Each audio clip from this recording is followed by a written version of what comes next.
ಅಸ್ಮಾಲ್ಲೋಕಾದುಪರತೆ ಮಯಿ ಜ್ಞಾನಂ ಮದಾಶ್ರಯಂ ಅರ್ಹತ್ಯುದ್ಧವ ಏವಾದ್ಧ ಸಂಪ್ರತ್ಯಾತ್ಮವತಾಂ ವರಹ. ಭಾಗವತದ 3ನೇ ಸ್ಕಂದದ 4ನೇ ಅಧ್ಯಾಯದ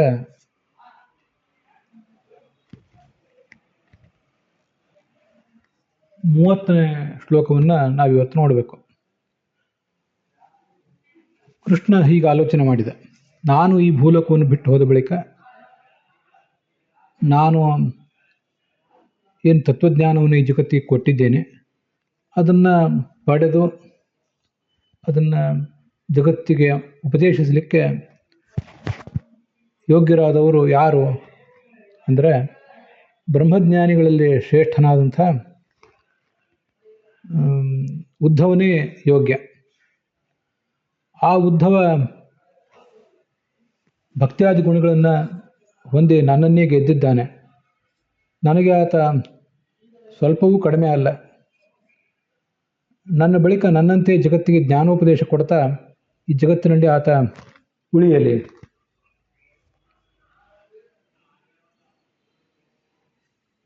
ಹೀಗೆ ಭಗವಂತ ಆಲೋಚನೆ ಮಾಡಿದ್ದ. 3 ಲೋಕದ ಗುರು ಆತ, ಶಾಸ್ತ್ರದಿಂದ ಪ್ರತಿಪಾದ್ಯನೂ ಹೌದು. ಅಂಥವನಿಂದ ಈ ಜ್ಞಾನವನ್ನು ಪಡೆದ ಈ ಉದ್ಧವ ಮುಂದೆ ಬದರಿಕಾಶ್ರಮಕ್ಕೆ ಹೋದ. ಅಲ್ಲಿ ಹೋಗಿ ಆ ಭಗವಂತನನ್ನು ಆರಾಧಿಸಿದ.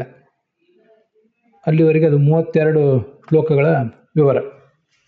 ಇದಕ್ಕೆ ವಿಜಯಧ್ವಜರು ಮೊದಲಾದವರು ಏನು ಅರ್ಥ ಹೇಳ್ತಾರೆ ಅಂತ ಅನ್ನೋದನ್ನು ನಾವು ನೋಡೋಣ.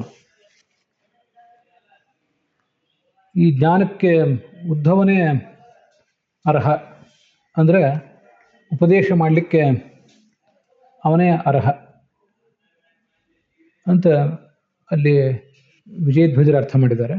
ಮೈ ಉಪರತೆ ನಿರ್ಗತೆ ಅರ್ಹತೆ ಸ್ಥಾತುಮಿತಿ ಶೇಷ. ಇಲ್ಲಿ ಇರಲಿಕ್ಕೆ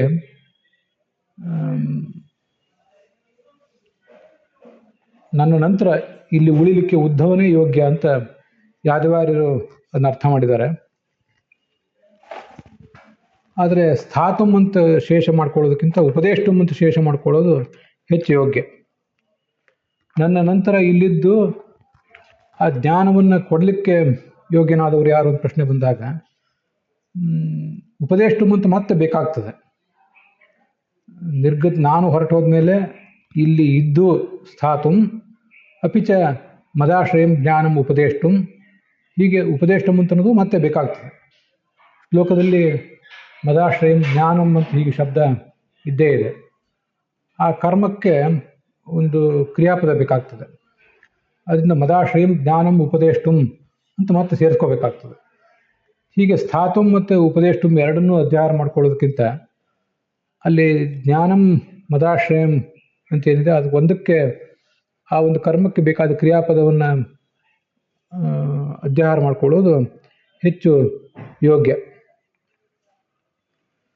ಅದರಿಂದ ಯಾದವಾರ್ಯರ ಸ್ಥಾತುಮ್ ಅಂತ ಶೇಷಕ್ಕಿಂತ ಉಪದೇಷ್ಟುಮ್ ಅನ್ನೋ ಶೇಷವೇ ಹೆಚ್ಚು ಯೋಗ್ಯ. ವಸ್ತುತಃ ಉಪದೇಷ್ಟುಮ್ ಅಂತ ಶೇಷನೂ ಏನು ಬೇಕಾಗಿಲ್ಲ, ಅಧ್ಯಾಹಾರವೂ ಏನು ಬೇಕಾಗಿಲ್ಲ. ನನ್ನ ನಂತರ ಆ ಜ್ಞಾನಕ್ಕೆ ಉದ್ಧವನೇ ಯೋಗ್ಯ. ಜ್ಞಾನವನ್ನು ಪಡ್ಕೊಳ್ಳಿಕ್ಕೆ, ಜ್ಞಾನವನ್ನು ತಾನು ಇಟ್ಕೊಳ್ಳಿಕ್ಕೆ ಮತ್ತು ಅದನ್ನು ಜಗತ್ತಿಗೆ ಕೊಡಲಿಕ್ಕೆ ಅಂತ. ಜ್ಞಾನಕ್ಕೆ ಅವನು ಯೋಗ್ಯನಾಗುವುದು ಅಂದರೆ ತಾನು ಅದನ್ನು ಹೊಂದುವುದು ಮತ್ತು ಇನ್ನೊಬ್ಬರಿಗೆ ಕೊಡುವುದು, ಎರಡೇ ಜ್ಞಾನದ ಕೆಲಸ ಅಂತ ಹೀಗೆ ಅರ್ಥ ಆಗ್ಬೋದು. ಅದರಿಂದ ಉಪದೇಷ್ಟುಮ್ ಮತ್ತು ಅಧ್ಯಾಹಾರವೂ ಏನು ಬೇಕಾಗಿಲ್ಲ. ಇದು ನನ್ನ ದೃಷ್ಟಿ. ಅದು ನಿಮಗೆ ಹೇಗೆ ಕಾಣಿಸ್ತದೋ ಹಾಗೆ ಅರ್ಥ ನೀವು ಮಾಡ್ಕೋಬೇಕು. ಮುಂದೆ 31ನೇ ಶ್ಲೋಕ. ನಾನು ಪ್ರಭು, ಜಗತ್ತಿನ ಪ್ರಭು, ಆದರೆ ಆ ಉದ್ಧವನ ಭಕ್ತಿ ಮೊದಲಾದ ಗುಣಗಳಿಂದ ನಾನು ಅವನಿಗೆ ಮಾರು ಹೋಗಿದ್ದೇನೆ. ಮನ್ಯೂನಃ ಮತ್ತೋ ಹೀನಃ ನ ಭವತಿ. ಸ್ವಲ್ಪವೂ ನನಗಿಂತ ಆತ ಹೀನನಲ್ಲ. ನನಗೇನು ಯಾವ ದೃಷ್ಟಿಯಿಂದೂ ಆತ ಕಡಿಮೆ ಅಲ್ಲ, ನನಗೆ ಸಮಾನವೇ. ಅದಕ್ಕೆ ಭಾಗವತ ತಾತ್ಪರ್ಯ ಇದೆ, ಅದನ್ನು ಈ ಮುಂದೆ ನಾವು ನೋಡೋಣ.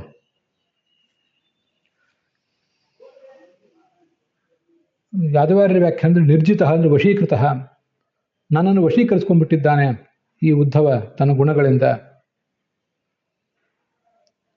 ಗ್ರಾಹಯನ್ ಅಂತಿದೆ. ಗ್ರಾಹಯನ್ ಅಂದರೆ ಈ ಜಗತ್ತಿಗೆ ಆ ತತ್ವಜ್ಞಾನವನ್ನು ಕೊಡ್ತಾ ಅವನು ಇಲ್ಲಿ ನಿಲ್ಲಲಿ.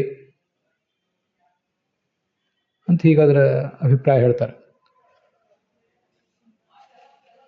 ನೀಚಾನಾಮಪಿ ಉತ್ತಮೈ ಯತ್ಕಿಂಚಿತ್ ಯತ್ಕ್ವಚಿತ್ ಅಧಿಕತ್ವಾದಿಕಂ ಉಚ್ಯತೆ. ಎಲ್ಲಾದರೂ ಈ ಥರ ಅಧಿಕತ್ವವನ್ನು ಹೆಚ್ಚಿಂದ ಏನಾದರೂ ಹೇಳಿದರೆ ಅದಕ್ಕೊಂದು ಬೇರೆ ತಾತ್ಪರ್ಯ ಇದೆ ಅಂತ ಭಾಗವತ ತಾತ್ಪರ್ಯದಲ್ಲಿ ಅಭಿಪ್ರಾಯ ಪಡ್ತಾರೆ. ಅದನ್ನೀಗ ನೋಡೋಣ.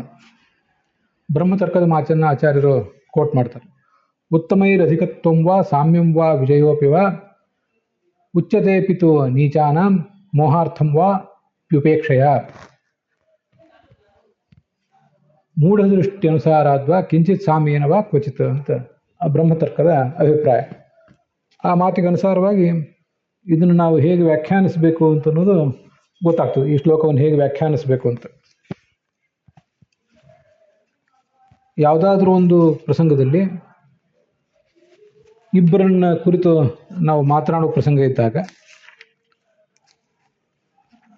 ಅದಕ್ಕೆ ಹೇಗೆ ಅರ್ಥ ಮಾಡಬೇಕು ಅಂದರೆ, ಕೆಳಗಿನ ಒಬ್ಬ ವ್ಯಕ್ತಿಯನ್ನು ಮೇಲಿನವನಿಗಿಂತ ಉತ್ತಮ ಅಂತ ಹೇಳಿದಾಗ ಅಥವಾ ಮೇಲಿನವನಿಗೆ ಸರಿಸಮಾನ ಅಂತ ಹೇಳಿದಾಗ, ಆ ಕೆಳಗಿನ ವ್ಯಕ್ತಿ ಮೇಲಿನವನನ್ನೇ ಗೆದ್ದಿದ್ದಾನೆ ಅಂತ ಹೇಳಿದಾಗ ಅದನ್ನು 4 ಬಗೆಯಿಂದ ಅರ್ಥ ಮಾಡಬೇಕಂತೆ.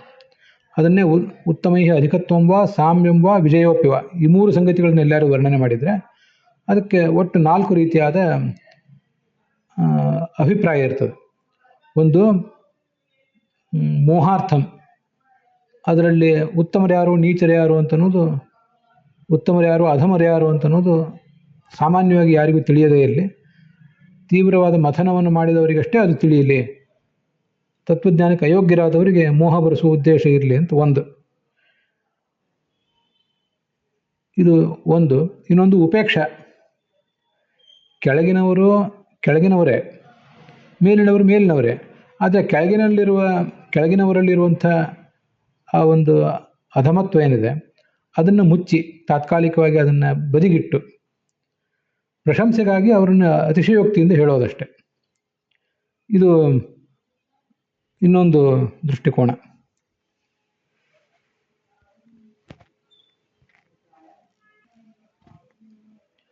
ಇನ್ನೊಂದು ಮೂಢದೃಷ್ಟಿ ಅನುಸಾರ ಅಥವಾ ದರ್ಶನ ಭಾಷೆಯಿಂದ ಆಡೋದು. ಕೆಲವರಿಗೆ ಅವರೇನೋ ದೊಡ್ಡ ಜ್ಞಾನಿಗಳು ಅಲ್ಲದೆ ಹೋದರೂ ಕೂಡ ಅವರು ಮೂಢರಾದವರು, ಅವರಿಗೆ ಏನು ಕಂಡಿದೆ, ಕಾಣೋದೇನೋ ಕಾಣಿಸಿರ್ತದೆ. ಕೆಲವು ಸರಿ ಉದ್ಧವನು ಕೃಷ್ಣನಿಗೆ ಸಮಾನ ಅಂತ ಕಾಣಿಸಿಬಿಡ್ತದೆ ಕೆಲವರಿಗೆ. ಅದು ಹಿಂದೊಂದು ಸರಿ ಅಂಥ ಅನೇಕ ಪ್ರಸಂಗಗಳನ್ನು ನೋಡಿದ್ದೇವೆ.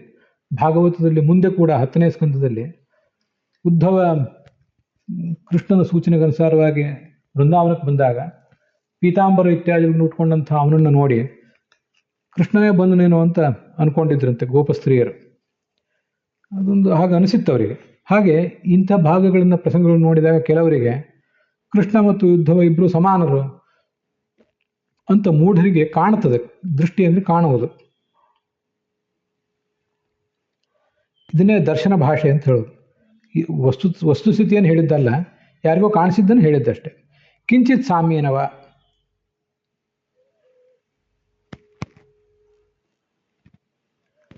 ಇನ್ನು ಪ್ರತಿಯೊಬ್ಬರೂ ಕೂಡ ಶ್ರೇಷ್ಠರೇ. ಅವನೊಬ್ಬ ದೊಡ್ಡ ವಿದ್ವಾಂಸ, ದೊಡ್ಡ ಪರಾಕ್ರಮಿ ಅಂತ ಹೇಳಿದರೆ ಅವನಿಗಿಂತ ದೊಡ್ಡವರು ಈ ಜಗತ್ತಿನಲ್ಲಿ ಯಾರೂ ಇಲ್ಲ ಅಂತ ಅರ್ಥ ಅಲ್ಲ. ತನಗಿಂತ ಕೆಳಗಿನವರು ಯಾರಿದ್ದಾರೆ ಅವ್ರಿಗಿಂತ ಇವನು ಶ್ರೇಷ್ಠ ಅಂತ ಅರ್ಥ. ಭಗವಂತ ಲಕ್ಷ್ಮೀ ಬ್ರಹ್ಮ ಇತ್ಯಾದಿಗಳಿಗಿಂತ ಶ್ರೇಷ್ಠ. ಲಕ್ಷ್ಮೀ ಬ್ರಹ್ಮಾದಿಗಳು ಹಿಡಿದು ಸಮಸ್ತ ಪ್ರಪಂಚವು ಆತನಿಗಿಂತ ಕನಿಷ್ಠ. ಅದರಂತೆ ಉದ್ಧವನು ಕೂಡ ಶ್ರೇಷ್ಠ ಗುರುವೇ, ಶ್ರೇಷ್ಠ ವ್ಯಕ್ತಿಯೇ. ಹೇಗೆಂದರೆ ಅವನಿಗಿಂತಲೂ ಕೆಳಗಿನ ತರಗತಿಯಲ್ಲಿರುವಂಥ ಅನೇಕ ಗುರುಗಳಿದ್ದಾರೆ, ಅವರೆಲ್ಲರಿಗಿಂತ ಈತ ಶ್ರೇಷ್ಠ ಅಂತ ಹೀಗೊಂದು ಸಮಾನತೆಯ ವಿವಕ್ಷತೆಯಿಂದ ಹೇಳಿರೋದು. ಸಾಮ್ಯೇನವ ಕ್ವಚಿತ. ಭಗವಂತನಿಗೂ ಉದ್ಧವನಿಗೂ ಸಮಾನತೆ ಇದೆ. ಹೇಗೆ ಅಂದರೆ, ಏನು ಸಮಾನತೆ ಅಂದರೆ ಪೂರ್ಣವಾದ ಗುಣಗಳ ಸಮಾನತೆ ಅಲ್ಲ. ಭಗವಂತ ಹೇಗೆ ತನಗಿಂತ ಕೆಳಗಿನವರಾದ ಎಲ್ಲರಿಗಿಂತಲೂ ದೊಡ್ಡವನು, ಹಾಗೆ ಉದ್ಧವನೂ ಕೂಡ ತನಗಿಂತ ಕೆಳಗಿನವರಾದ ಎಲ್ಲರಿಗಿಂತಲೂ ಉತ್ತಮ. ಇಷ್ಟೇ ಅರ್ಥ. ಸಮಸ್ತ ಪ್ರಪಂಚದಲ್ಲಿ ಉತ್ತಮ ಅಂತ ಅರ್ಥ ಅಲ್ಲ. ಭಗವಂತನಿಗೆ ಪೂರ್ಣವಾಗಿ 100% ಸಮಾನ ಅಂತ ಅರ್ಥ ಅಲ್ಲ. ತನಗಿಂತ ಕೆಳಗಿನವರ ಒಂದು ಪರಿಗಣನೆಯಲ್ಲಿ ಅವರನ್ನು ಹೋಲಿಸಿ ನೋಡಿದಾಗ ಉದ್ಧವ ಶ್ರೇಷ್ಠ. ಹೇಗೆ ಅಂದರೆ ಭಗವಂತನು ಹಾಗೇನೆ ಶ್ರೇಷ್ಠ. ತನಗಿಂತ ಕೆಳಗಿನವರಿಗಿಂತ ಭಗವಂತ ಶ್ರೇಷ್ಠ. ಇಷ್ಟೇ ಭಗವಂತನಿಗೂ ಉದ್ಧವನಿಗೂ ವ್ಯತ್ಯಾಸ. ಭಗವಂತನಿಗೆ ಇಡೀ ಜಗತ್ತು ಸಮಸ್ತ ಪ್ರಪಂಚವೂ ಅವನಿಗಿಂತ ಕೆಳಗೆ ಬರ್ತದೆ. ಉದ್ಧವನಿಗೆ ಸಮಸ್ತ ಪ್ರಪಂಚವೂ ಆತನಿಗಿಂತ ಕೆಳಗೆ ಬರೋದಿಲ್ಲ. ಅವನಿಗಿಂತ ಮೇಲಿರುವಂಥ ಅನೇಕ ಜನ ದೇವತೆಗಳು ಇದ್ದೇ ಇದ್ದಾರೆ. ಇಂದ್ರ ಮೊದಲಾದ ದೇವತೆಗಳು, ಗರುಡ ಶೇಷ ರುದ್ರಾದಿಗಳು, ಬ್ರಹ್ಮವಾಯುಗಳು, ಲಕ್ಷ್ಮೀ ಪರಮಾತ್ಮ ಮೊದಲಾದವರು ಇದ್ದೇ ಇದ್ದಾರೆ. ಅಂತೂ ತನಗಿಂತ ಕೆಳಗಿನವರಲ್ಲಿ ಉತ್ತಮತೆ ಅನ್ನುವುದು ಕೃಷ್ಣನಿಗೂ ಸಮಾನ, ಉದ್ಧವನಿಗೂ ಸಮಾನ. ಹೀಗೆ ಬ್ರಹ್ಮತರ್ಕದಲ್ಲಿ ಬಂದಿದೆ. ಅದನ್ನು ನಾವಿಲ್ಲಿ ಅರ್ಥ ಮಾಡ್ಕೊಳ್ಬೇಕು. ಆದರೆ ಇದು ಅಸಂಗತವಾಗಿ ಕಾಣಿಸ್ತದೆ ಅನೇಕ ಬೇರೆ ವ್ಯಾಖ್ಯಾನಕಾರರಿಗೆ. ಆಚಾರ್ಯರು ಮಾಡಿದ ಈ ಭಾಗವತ ತಾತ್ಪರ್ಯವನ್ನು ಒಪ್ಪದೇ ಇದ್ದವನಿಗೆ ಕೇವಲ ಪ್ರೀತಿಯಿಂದ ಪ್ರಶಂಸೆಗಾಗಿ ಮಾಡಿದ್ದು ಅಂತ ಹೀಗೆ ಕಾಣಿಸ್ತದೆ. ಅದು ಕೇವಲ ಪ್ರಶಂಸೆ, ಪ್ರೀತಿಯ ಪ್ರಶಂಸೆ ಅಂತ ಇಟ್ಕೊಂಡ್ರೆ ಏನೂ ದೋಷ ಇಲ್ಲವೇ ಇಲ್ಲ. ಆದರೆ ಅನೇಕ ಜನ ವ್ಯಾಖ್ಯಾನಕಾರರು ಅದನ್ನು ವಾಸ್ತವಿಕ ಅಂತ ಸ್ವೀಕಾರ ಮಾಡಿದ್ದಾರೆ. ವಿಶ್ವನಾಥ ಚಕ್ರವರ್ತಿಗಳ ವ್ಯಾಖ್ಯಾನ ಇದೆ, ಉದ್ಧವ ಜ್ಞಾನಿ ಆದ್ದರಿಂದ ಶ್ರೀಕೃಷ್ಣನಂತೆ ಮಾಯೆಯನ್ನು ವಶೀಕರಿಸಿಕೊಂಡವನು, ಆದ್ದರಿಂದ ಕೃಷ್ಣನಿಗಿಂತ ಅವನೇನು ಕಡಿಮೆ ಅಲ್ಲ ಅಂತ. ಹಾಗೇನೆ ಶ್ರೀಧರಾದಿ ಬೇರೆ ಬೇರೆ ವ್ಯಾಖ್ಯಾನಕಾರರು ಕೂಡ ಯದ್ಗುಣೈ ನಾರ್ದಿತ ಪ್ರಭು ಅಂತ ಬೇರೆ ಒಂದು ಪಾಠ ಇಟ್ಕೊಂಡಿದ್ದಾರೆ. ಉದ್ಧವ ಈ ಸತ್ವಾದಿ ಗುಣಗಳಿಂದ ಯಾವತ್ತೂ ಪೀಡಿತನಾಗಿಲ್ಲ, ಅವನು ಗುಣಾತೀತ. ಭಗವಂತನು ಸತ್ವಾದಿ ಗುಣಗಳಿಂದ ಅತೀತ, ಹಾಗೆ ಕೃಷ್ಣನಿಗೆ ಅವನು ಸಮಾನ ಅಂತ ವ್ಯಾಖ್ಯಾನ ಮಾಡ್ತಾರೆ.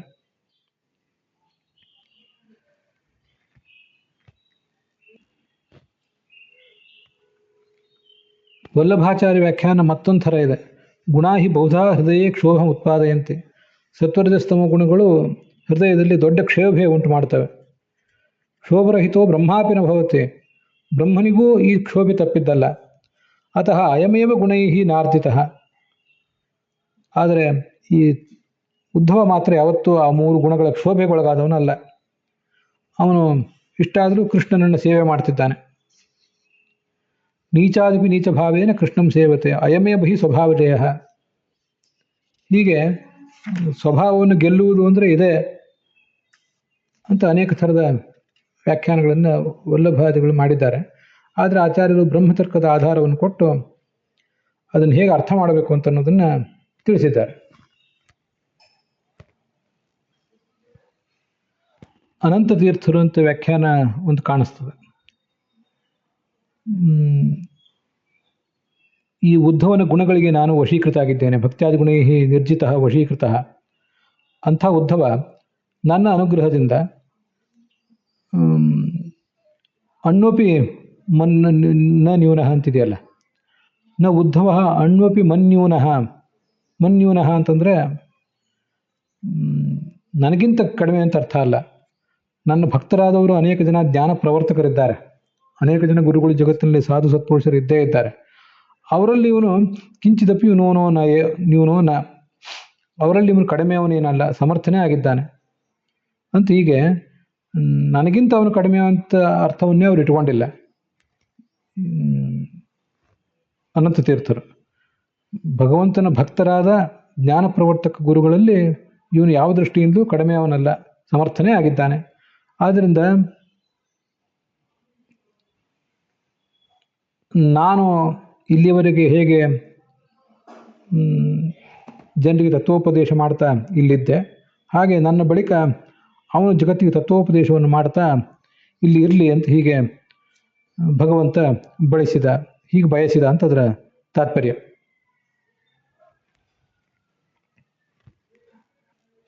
ಮುಂದೆ 32ನೇ ಶ್ಲೋಕದಲ್ಲಿ ಶಬ್ದಯೋನಿ ಎಂದು ಶಬ್ದ ವೇದ ಯೋನಿ ಜ್ಞಪ್ತಿ ಕಾರಣಂ.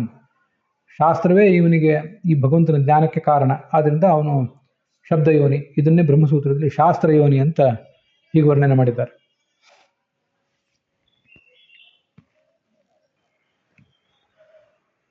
ಶಬ್ದಯೋನಿ ಅನ್ನೋ ಶಬ್ದಕ್ಕೆ ವೇದ ಪ್ರವರ್ತನ ಕಾರಣ, ವೇದಗಳ ಪ್ರಸಾರಕ್ಕೆ ಅವನ ಕಾರಣ ಅಂತ ಅರ್ಥ ಶ್ರೀಧರರು ಬರೆದದ್ದು ಕಾಣಿಸ್ತದೆ.